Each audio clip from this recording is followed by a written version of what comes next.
Okay, today we're gonna do a breakfast skillet. This is a good meal for any time of day. You could have it for dinner, you could have it for lunch, you could have it for breakfast or brunch, whichever you prefer. We're gonna start with an onion and a pepper. And if these aren't your favorite things, my suggestions are cut them really big so you can pick them out and still get the flavor, or you can cut them really small and you barely will notice that they're there. So first thing I'm gonna do is cut the onion. I'm going to take the stem end off and cut a slice down the side here, also down the other side, and then I'm going to peel back the first couple layers. Now in a real life skills classroom, this is going to be the first recipe that you make that's going to be involving knives.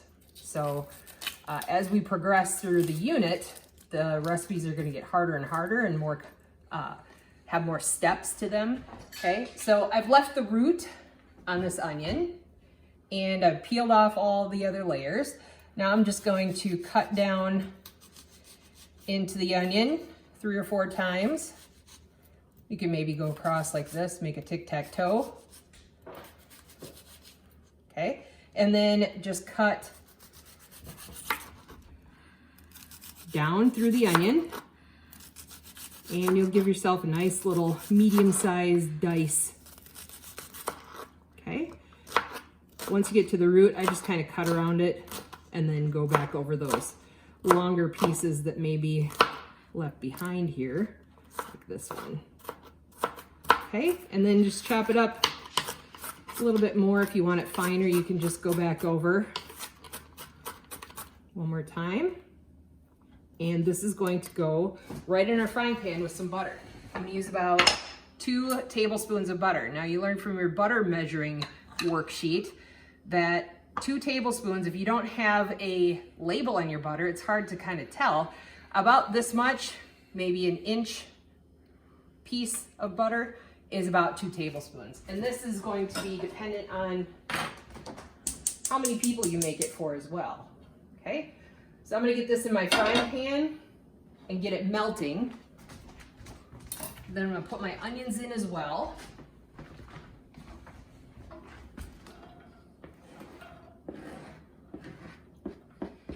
And there's no better smell in the world than onions sauteing in butter. Okay, so if you want a delicious thing to wake up to, that's the smell that'll do it. All right, now we're gonna cut up our pepper. And I'm only making this for 3 people, so I'm not gonna use the entire pepper, but the first thing you wanna do is cut around the stem on the top. Shout out to Caitlin Van Boven. That's a long Dutch last name. Washing the produce. And this just gets all the seeds out, well, some of the seeds, you'll see in a minute. All right, so what you can do from here, if you wanted to, cut off the bottom, cut down the side, and you kind of have the inside of your pepper exposed there, okay? I'm going to get rid of some of this white. This may not be the right knife. Okay, I'm gonna decide how much I need for the pepper. I might use a little bit more than this, but first thing I'm gonna do is cut it into strips, because I want this about the same size dice as my onions. Okay. Going for the heavy hitter there. Huh? Yeah, I just like this knife better. Okay. And I personally hate peppers. They're not my thing at all. But in this recipe, if I cut them this big, I get some of the flavor and they kind of disappear. I also use a red pepper because I feel like, maybe it's all psychological, I don't know. I feel like it's a milder flavored pepper. What would your brother Wyatt say about this? He would say this is disgusting and he would never eat it. Mm-hmm. So that goes in with the onion. I'm just gonna stir this around. You don't want this too hot. You don't want to make them brown and burned. So I'm going to turn it down to about a 4. And this is just going to bring out more of the flavor in the onions and the pepper. Now I'm going to peel some potatoes. To measure potatoes, you want to figure probably about 1 potato per person, okay? And unless you got a bunch of hungry people, And you can make more. It's pretty versatile, and you just throw the ingredients together. It's not a whole lot of measuring. I'm just gonna peel these first.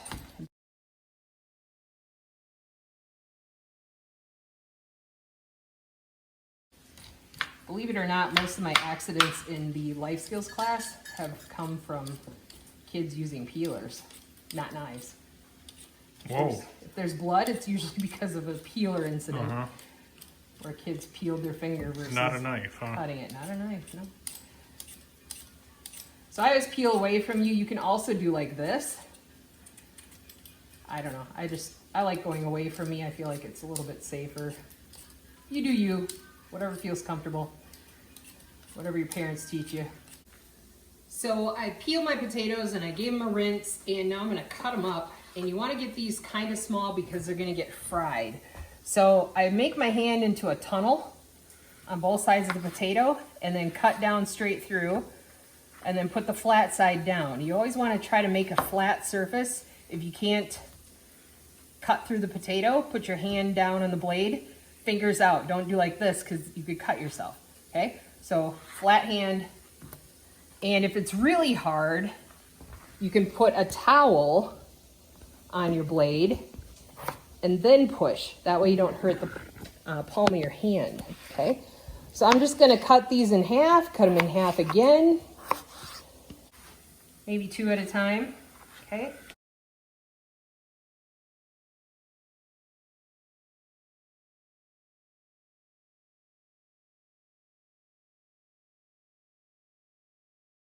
So they're pretty skinny.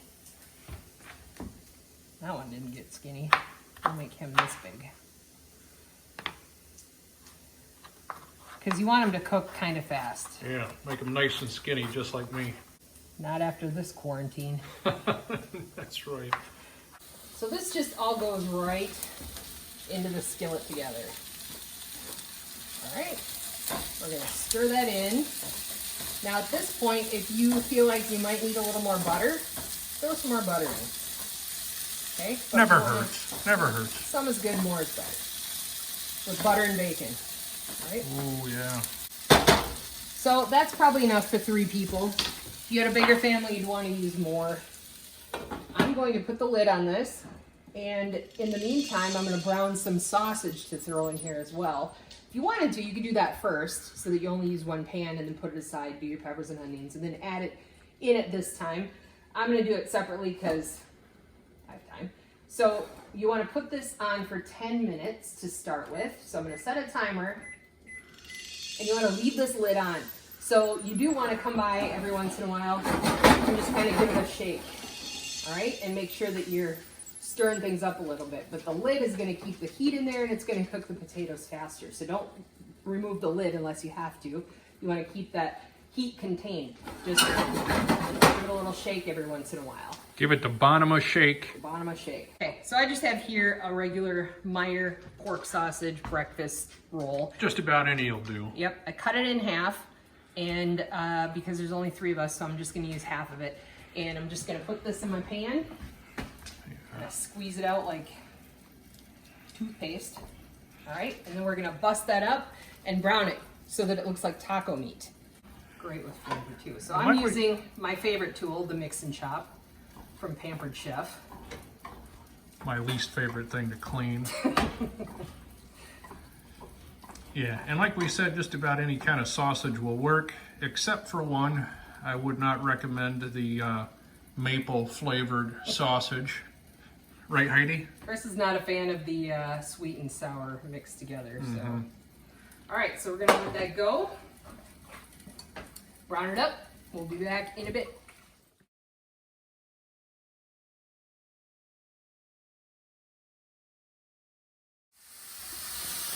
Our sausage is in little chunks. I've shut my heat off. I'm gonna put this in with my potato mixture.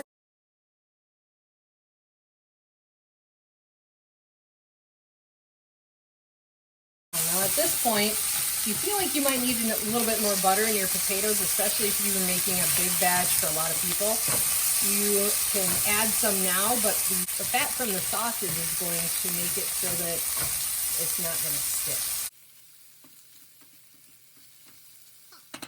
So these are just about ready. Just give it a shake to even it out, and I'm gonna let that sit for another, let's go 3 minutes. Okay, in the meantime, I'm gonna get my eggs ready.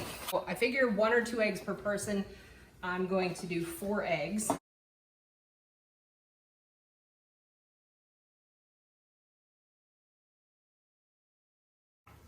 Okay, so 4 eggs in there.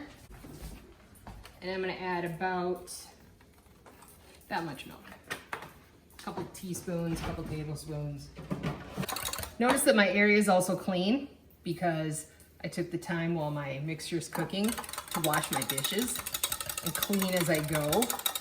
It's a good habit to get into.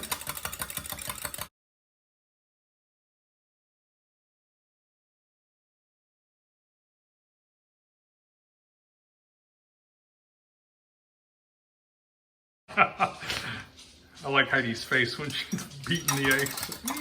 It's pretty cathartic. Yeah. So if you added peppers that were green, yellow, orange, whatever, all the colors, this would be a lot more colorful and a really pretty breakfast. Okay. Now the most important part here is to find yourself a fat potato to try, because you do not want to put the eggs on this when your potatoes aren't done. Nobody wants to eat crunchy breakfast potatoes. That's a terrible idea. So you can smash it and see that it's super smashable, or better yet, just taste one. Yeah. If the thickest potato's done, that means the thinnest potatoes are done. You're gonna pour your eggs on top.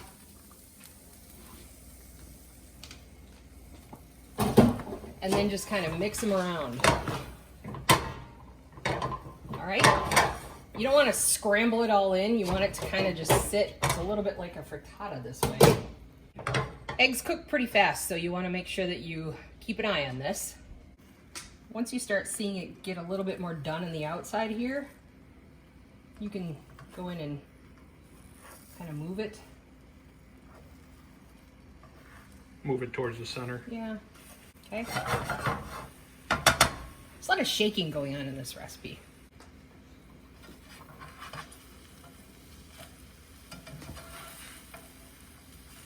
Just like that. And if you wanted to, you could probably just let it sit and cook from the bottom, but then your bottom might get a little bit brown. That's okay, you know. Yeah, so it's helpful to have a little bit bigger of a spatula here so you can flip a little more over. Yeah, I mean, it does end up being kind of a scramble, I guess. It's a hearty breakfast. It smells good. Yeah, or a hearty lunch in our situation. It's 2 in the afternoon, we're having lunch. So, we're gonna put a little bit of salt and pepper on here. What do you think, seasoned salt? Johnny's, That might be tasty. going back to the all-time favorite. My friend Joel's gonna hate us, he doesn't like Johnny's. Sights in them? Yeah. Oh. What's that you're putting on there, Heidi? Fox Point, it's my Fox favorite. Point, My favorite Penzi spice. yeah. Mr. Edwards has that in his cupboard, I bet. Probably. They're a fan of Penzi spices too.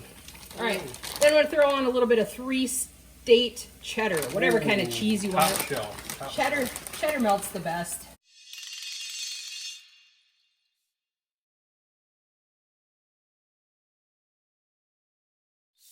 Some is good, more is better. Some is good, more is better.